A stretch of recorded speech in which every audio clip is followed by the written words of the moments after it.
Dean Guthrie, this week you released a study in collaboration with NYU that looked at the digital competency and social media skills of both Republican senators and Democratic senators. And tell us a little bit about what that study found. Sure. So one of the really interesting things to think about, we just dug deep into what we call the digital IQ and in this case we looked at senators and this is of course a space that was pioneered by Barack Obama Inc. So this, Barack Obama captured the White House by raising $639 million through online fundraising, millions of people watching YouTube videos, and a huge kind of presence in creating this network of social structure and really capturing the technology that was possible. But the interesting irony of the study is that the Republicans have really, since then, taken the pioneering position. They have just dominated this space in really fundamental ways, and it's just really interesting to see how that shift has happened so quickly. So give us an example of ways that politicians are actually using social media.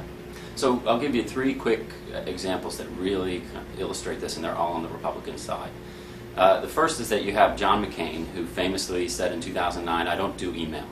Right? And so, but today he has over 1 million followers on Twitter. He is just absolutely leads the pack as what we call a Twitter genius.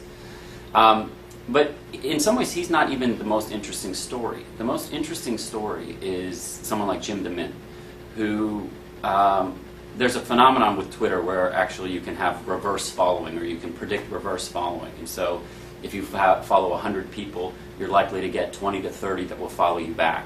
So John McCain follows about 47 people. He has 48,000 or 47,000 or something Twitter followers, but he doesn't actively engage with it. Jim DeMint, on the other hand, his office follows thousands and thousands of people. It's an unbelievable thing to just see how much effort they're putting into this. But the reason is not because they're interested in reading all of those Twitter feeds. They're interested in getting reverse followers. So he's actually really innovatively creating this space.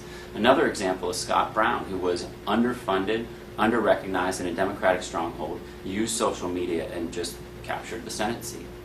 And then let us know, what might this mean for the November election?